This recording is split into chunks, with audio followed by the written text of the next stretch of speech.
the architect of compelling futures. Yes. What is that? Well, you know, one thing that I learned from my mentor, Mr. Brown, Okay. is that people, if you help them create a larger vision for themselves, Yes. then they can accomplish more, because everyone is here to produce more. And I've had the opportunity to travel and spend time with Mr. Brown, and I've seen when he asks the question, can you do more, everyone always says yes. So my point is, if we know that instinctually, if we know thinking is a natural limitation, then let it be part of my task to continue to push you and pull you out of your comfort zone toward a greater life for you to have, because that's why you're here. And how did you two actually end up meeting each other? Because I know that you've been working very closely with him, but how did that come about?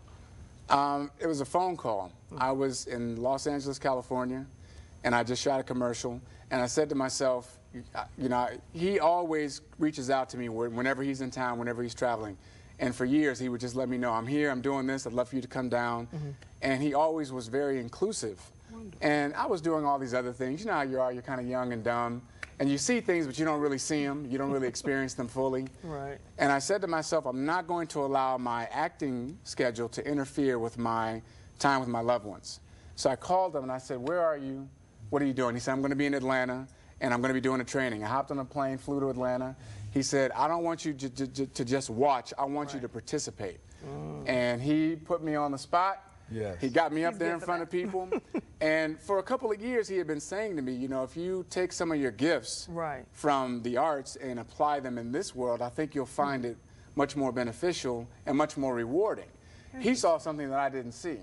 And I just started doing what he told me to do. That's interesting. And all I've done is what he's told me to do. I've gone to his trainings, I've listened to his material over and over and over again, and he has really extended himself above and beyond.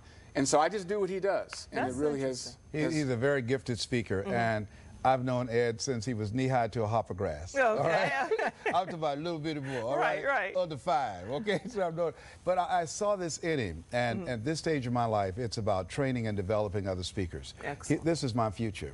And there's so many people who have talent and ability. All they need is coaching, and all they need is exposure. And what I love when I bring speakers with me, they will always say, well, we just want you. I said, I understand, but if you just give me an opportunity to expose my speakers to you, please, you will not be disappointed.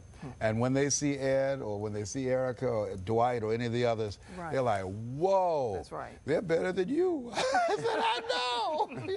Well, you see something in people that literally, because you yourself didn't have even beyond a high school graduate level degree type of thing, and then you, a Yale graduate, but yet you're learning under the tutelage of Les Brown, the amazing Les Brown. And I wonder what it is that you actually end up picking up on people that they don't always pick up on themselves, Les. Well, I think all of us have the potential to do more, but it's hard to see the picture when you're in the frame. That's right. And because someone saw this Les Brown that you now see, and so I decided to be to others what Mike Williams was to me. He said, I see great people, and I think it is my job to help a person to discover their power voice, because we all have it, and through coaching and guidance, and also the commitment that you make. Because Ed is an individual. All you need to do is give him a glimpse, and once he sees it, then he's going to take it to the next level. And that's what the name of game of life is, that you give me everything that you have, plus what I have, I'm going to take it to the next level. So what I've done is only a tip of the iceberg of what Ed is going to do. And what Mr. Washington gave me, plus what I have, I've taken it to a level he will never take it. And what I've given Ed, he's going to take it to a level that I will never take it. And it's a seesaw relationship, because I also learn from my students. I become their student. Right. You know, you're never too old to learn, and you're never too young to teach. So it's an ongoing process where we empower each other. And I want to say this too.